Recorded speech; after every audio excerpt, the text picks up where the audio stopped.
A bus driver shortage is forcing Cleveland City Schools to make some adjustments to their school start times for the next school year. Dallas Payton joins us live now from the district central office with details. Cindy, as of now, the school district is at least 8 bus drivers short, making it hard for them to get students to school on time or even to school at all. Is impacting attendance and education. Some teachers and school nurses are even stepping in to help drive the buses. To ensure students make it to Cleveland City Schools on time next school year, the Board of Education has sent out a survey to parents with 3 options with a mix of different start times. Some schools could start as early as 7:15 or as late as 9:15. Hal Taylor, the Director of Operations for the district, says the current start time won't work with the bus driver shortage. We are on a 2-tier system, which means we have 2 start times between all our schools, and they're very close together.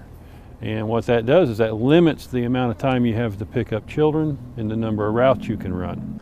He says the district has never had this big of a problem getting kids to school. With the laws, the state laws that changed, the federal laws that changed last year, it's just made it more difficult to find drivers. You know, age limits have been changed. So just all the way around, we didn't have this problem 10 years ago that we do today. Cleveland City Schools parent Renee Hunt drives her kids to school.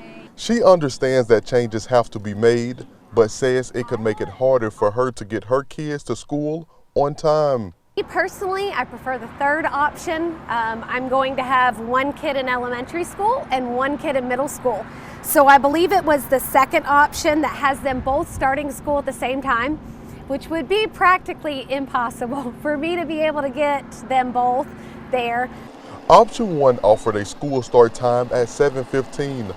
Hunt says that's too early for elementary school students to be outside at a bus stop. Taylor says regardless of what option is chosen, it is going to affect everybody. And I think what we have to do is look at our neighbors, and we have to look at what is best overall for all our children. And I think that's really what it comes down to, is what affects all our children in the system and helps all of them get to school. Parents can give their input by taking a survey. It can be found under this story in our Local 3 News app. Reporting live in Cleveland for Local 3 News, I'm Dallas Payton.